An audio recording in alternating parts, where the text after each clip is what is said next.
je réponds au nom de Eunice Mbala. Je suis une activiste sociale. Je porte un peu plusieurs casquettes. Ma petite histoire est celle-ci.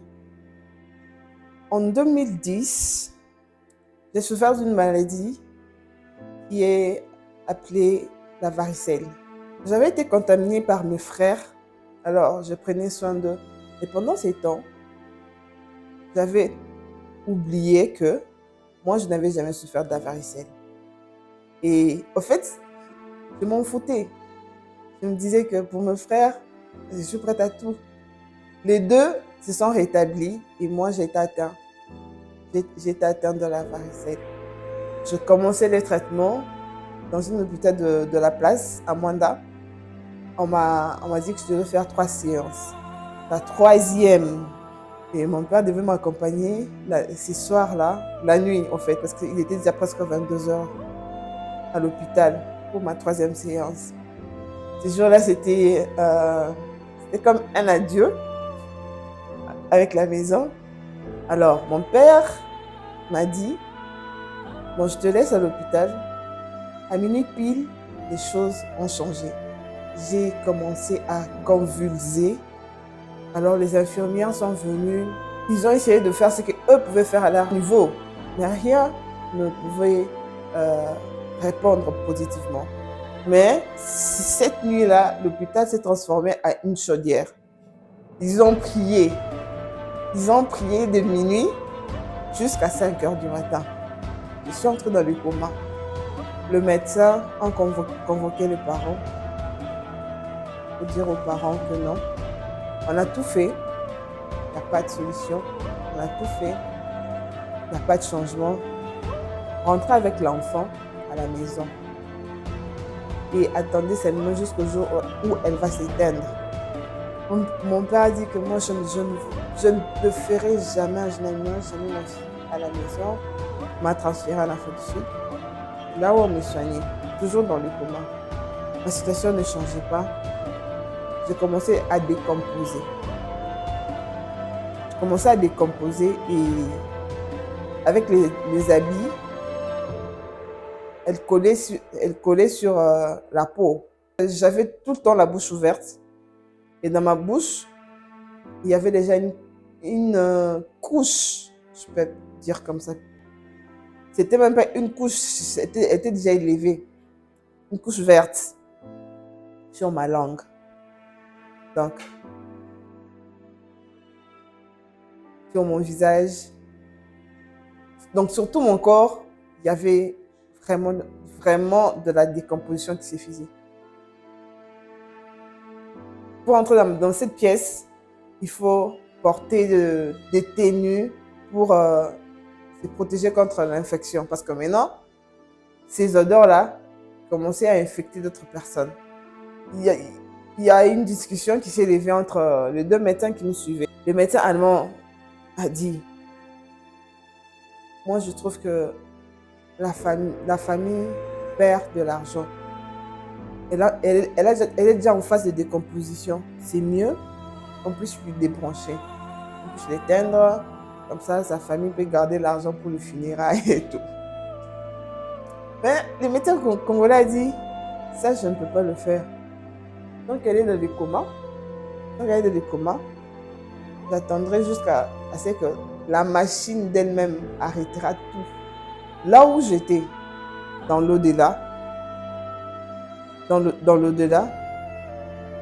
je m'étais retrouvée quelque part, je ne sais pas si c'est une brousse, parce qu'il n'y avait pas d'habitation, à part là où j'étais. Il y avait tant d'arbres, c'est comme une forêt, mais il y avait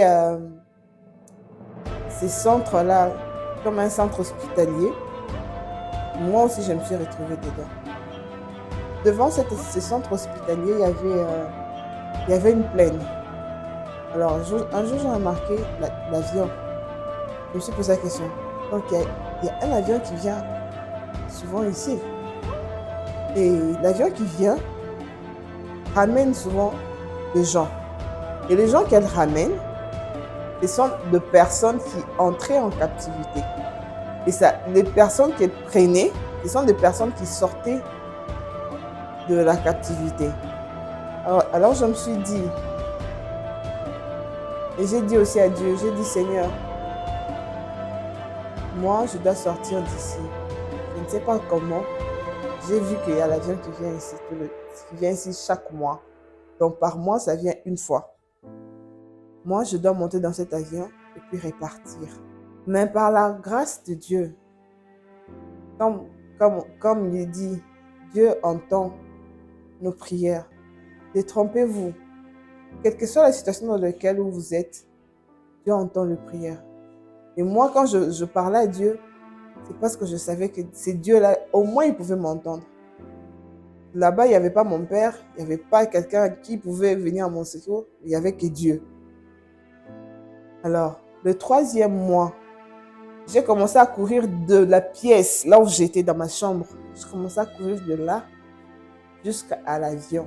Le moment où je suis entrée, j'ai juste franchi, j'ai fait un pas dans l'avion. Ça a été les jours où je me suis réveillée. Les jours où je me suis réveillée du coma. J'ai déprimé lorsque je suis arrivée au Congo. Par là que la dépression a commencé. Parce que je suis rentrée au Congo. Déjà, des faits sainement pour moi de m'imaginer que mes amis, collègues de classe, eux sont universitaires et moi, je suis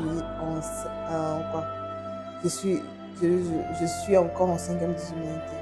Donc, eux ont présenté, moi je suis restée. C'est là où ma dépression avait commencé. Certes, c'est vrai, je me rappelais de choses, mais il y avait d'autres choses que je ne me rappelais pas. Alors, il fallait que je puisse être dans cet environnement-là pour me rappeler, mes souvenirs. Et il y a même d'autres choses, jusqu'aujourd'hui, je l'ai complètement oublié. Si la personne ne me dit pas, je l'ai oublié. Je parvenais à peine à m'accepter. Je me disais qu'ils ne vont pas m'aimer de la manière dont je veux qu'on puisse m'apprécier. Ils ne vont pas me comprendre quand j'aurai des difficultés. Le fait que je venais du coma, je ne maîtrisais pas mon appareil génital. Ça pouvait sortir à n'importe quel moment. Alors, s'il m'arrivait que je puisse venir à l'école, on va se moquer de moi et tout. Donc, je voyais tous ces films-là. Et ça, non, ça passait. Pour moi, c'était la mort. Mort. Je n'avais pas de choix. Un jour dans ma chambre, quelque chose me disait que ton histoire, ne le garde pas pour toi-même. Parce que c'est une histoire qui va bénir les peuples de Dieu. Et mets ça sur papier.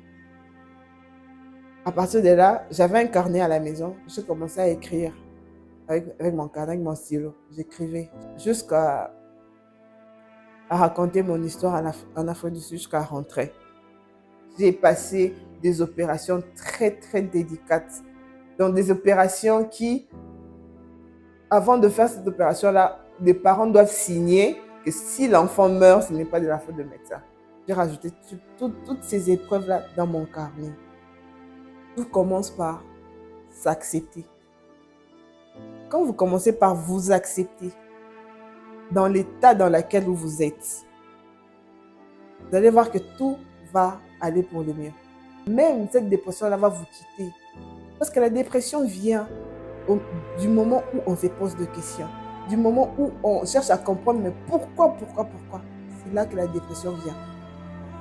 Je remercie beaucoup le réseau Babel International pour cette initiative qu'ils ont avec leur programme Ecosimba Time pour pouvoir aider des personnes à pouvoir sortir de leur situation dépressive, pouvoir leur accompagner et tout. Surtout, n'hésitez pas, lorsque vous le sentez, n'hésitez pas à adhérer dans ces réseaux. Ça va vraiment vous aider à vous épanouir. C'est très important lorsqu'on sait se vider, parler, échanger et tout. C'est vraiment très important. Et je sais que le Seigneur vous fera grâce. Surtout, Et un point essentiel, croyez en Dieu, c'est très important. Merci beaucoup.